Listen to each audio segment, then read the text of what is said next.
So now we discuss how to perform the experiment full converter. Uh, the photo shown here is the kit of the full converter circuit which is available in lab.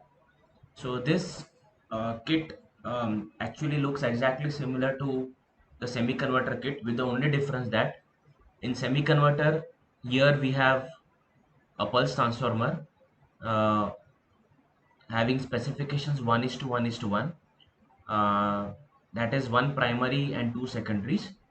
The upper secondary drives the SCR T1 at firing angle alpha, and the lower secondary it drives the second SCR T2 at omega t equal to pi plus alpha. But here we are seeing that there is a pulse amplifier whose output is given to pulse transformer 1 and pulse transformer 2 PT2. Both of them are 1 is to 1 is to 1 in order to drive 4 SCRs. And in the power circuit, if we see that instead of two diodes D1 and D2, now we have the two SCRs T3 and T4, otherwise everything else remains the same. So let us define the tasks which are involved here in this experiment. First is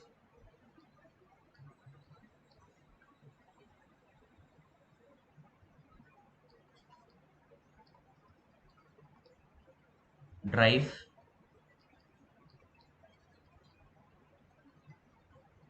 the four SCRs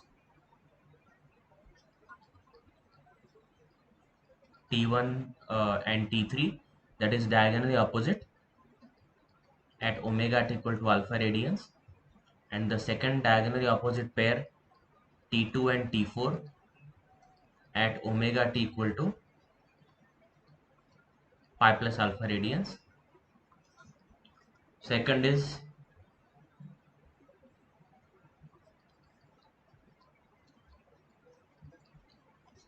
measure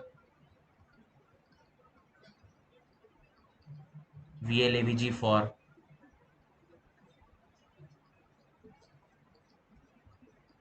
R load, which happens to be a 100 watt filament lamp.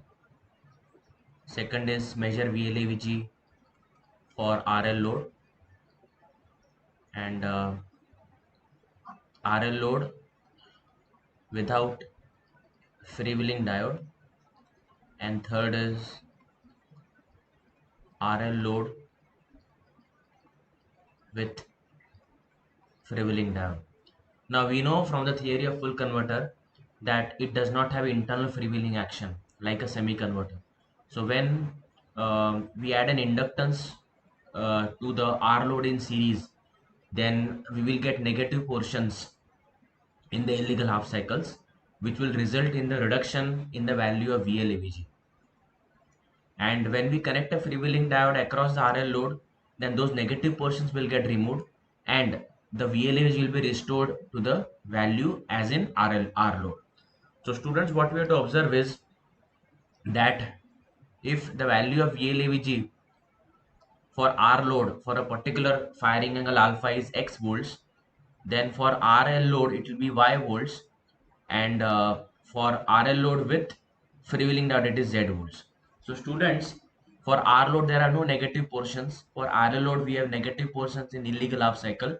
That is why we know that the value of X will always be greater than Y, and when we connect a freewheeling diode across RL load, then the value of Z should be same as X. This is what we want to observe, that when L is connected in series with R, the value of VLAVG reduces, and when a freewheeling diode is connected across the RL load, then it is restored back. So what is expected is that the value of Y is less than X and the value of Z is equal to X.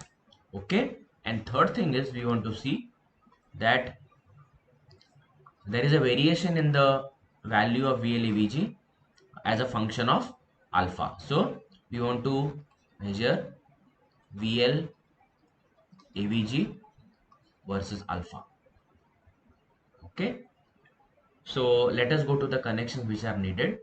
The connections are exactly same as for semiconductor, but still for the sake of explanation we are going to discuss. So inserting the pictures again.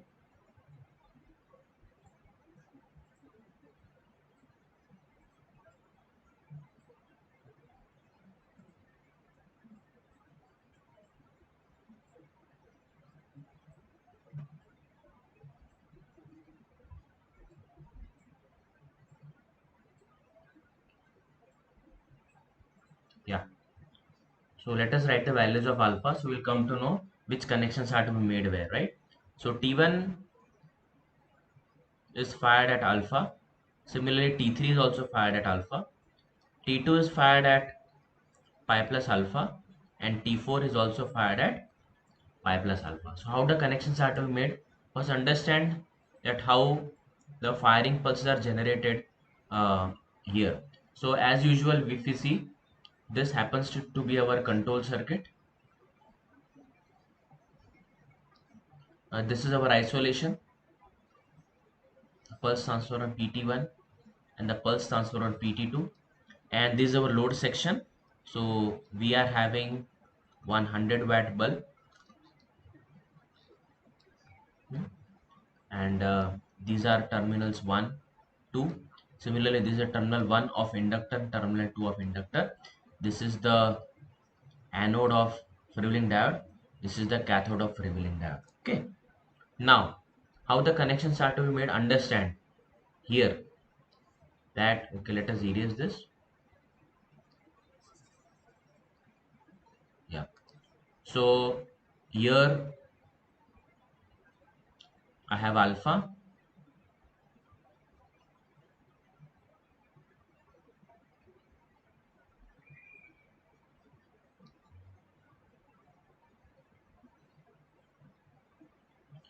Similarly, now how we can understand the connections?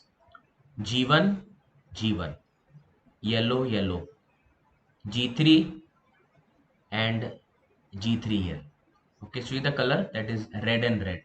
Similarly, G2 is black, so G2 and G2 here, and G4 is white and it's here, right? So we can understand that the connections have to be made like that.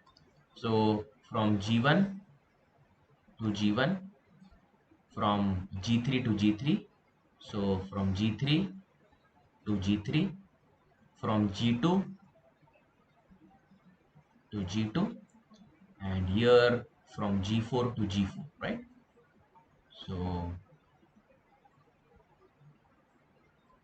okay, so the firing pulses at both alpha and pi plus alpha radians have been given to the respective SCRs. Okay, here the RMS input to the full converter bridge is 36 volts, and here I am having my loads, right? So if I want to take the readings for R load, then what I will do is that here my VLAVG is supposed to be generated. So I am having my VLAVG here, and there will be a voltmeter here connected. So let me show the voltmeter here. So this is my DC voltmeter which will measure. So students, how the connections are to made for R load? Connect the terminal 1 of R here and terminal 2 of R here. So this will be the readings for VLAVG. Now here is that knob which is supposed to be rotated either in clockwise or anti-clockwise direction in order to vary alpha. Okay, so this is how it is. Okay, so as usual we will see the steps.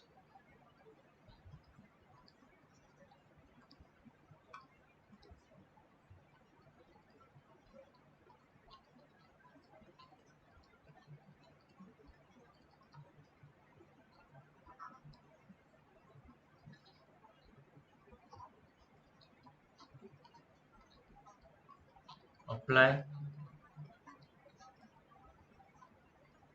firing pulses,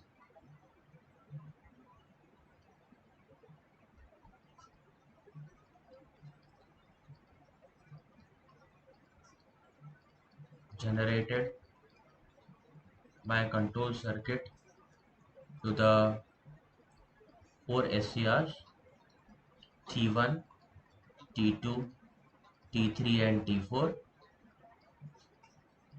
as per the colors shown at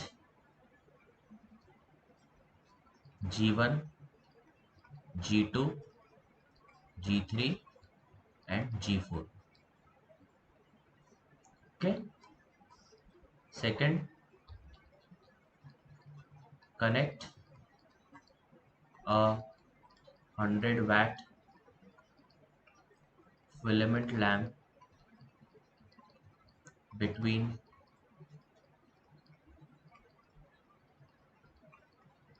output terminals of full control bridge, which you know. Third, connect DMM as DC voltmeter across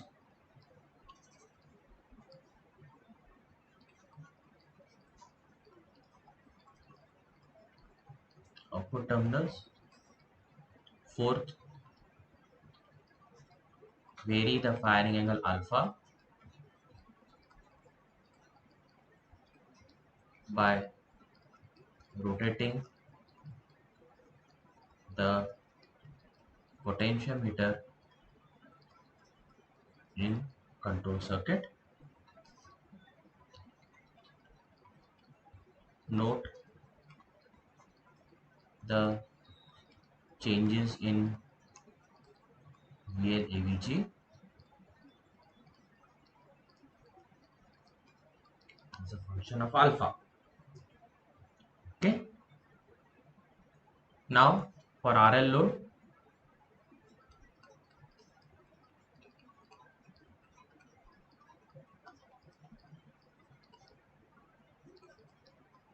without traveling diode. So basic principle is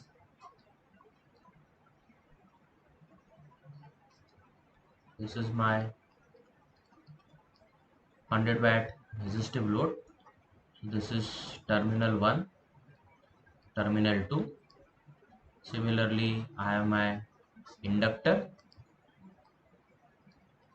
terminal 1, terminal 2. So if I want to connect R and L in series, then what I have to do is this.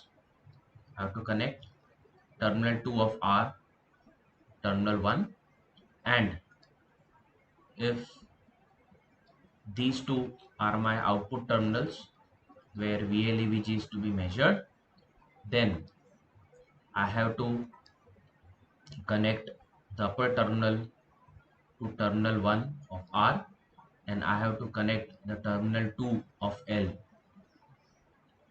here. This is the connections for R load, R in series with L. Okay, and for freewheeling diode, the diode is here.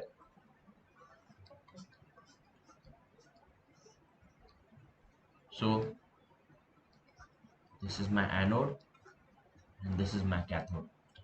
So because we know that freewheeling diode is always connected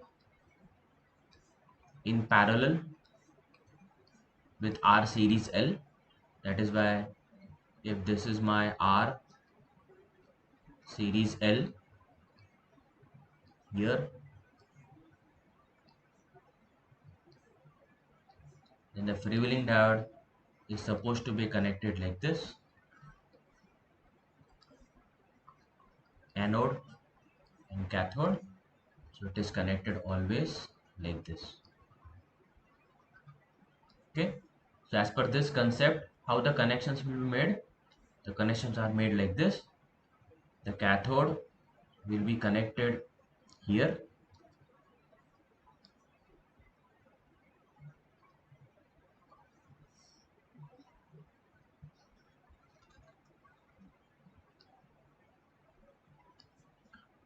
and my anode will be connected here. Okay, so for the steps,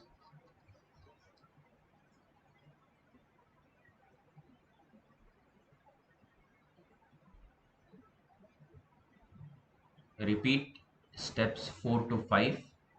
Yeah, so first is connect. First is step number 1 is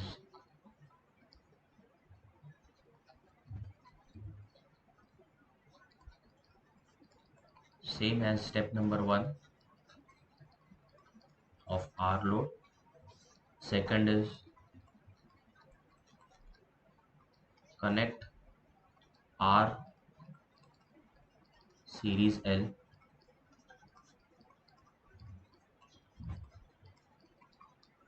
as shown above.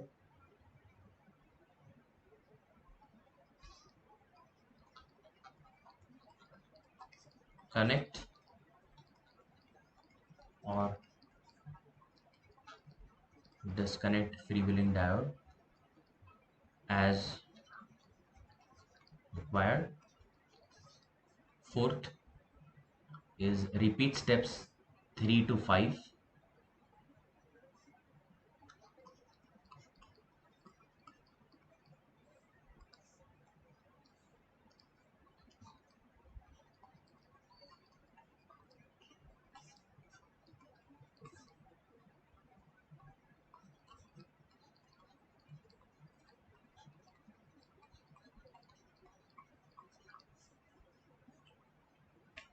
Okay, and note that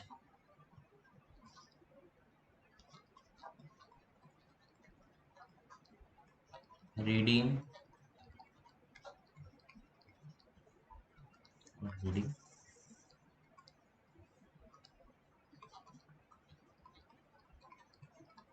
value of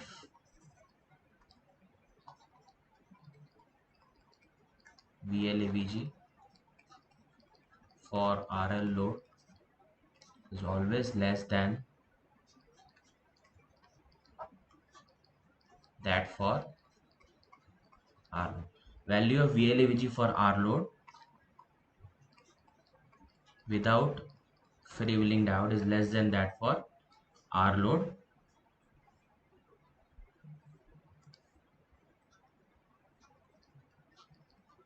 for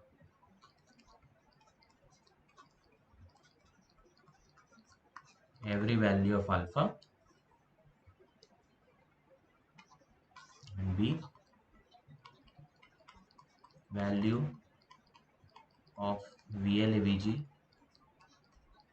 for RL load with freewheeling diode is equal to that for R load for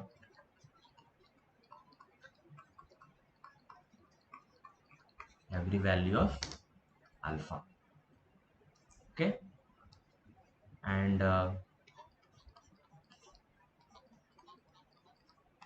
you have to plot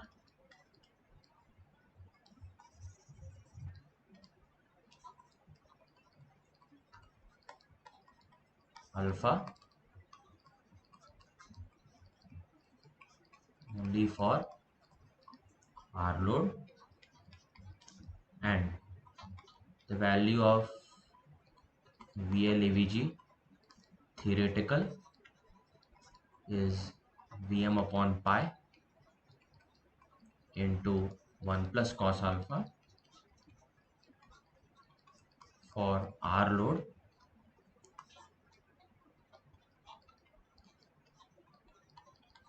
for both semi and full converters, and this Vm is V secondary RMS into root 2. Okay, what is the value of this V secondary RMS? It is given as 36 volts. So basically your VLAVG theoretical will be 36 root 2 upon pi into 1 plus cos alpha. Okay,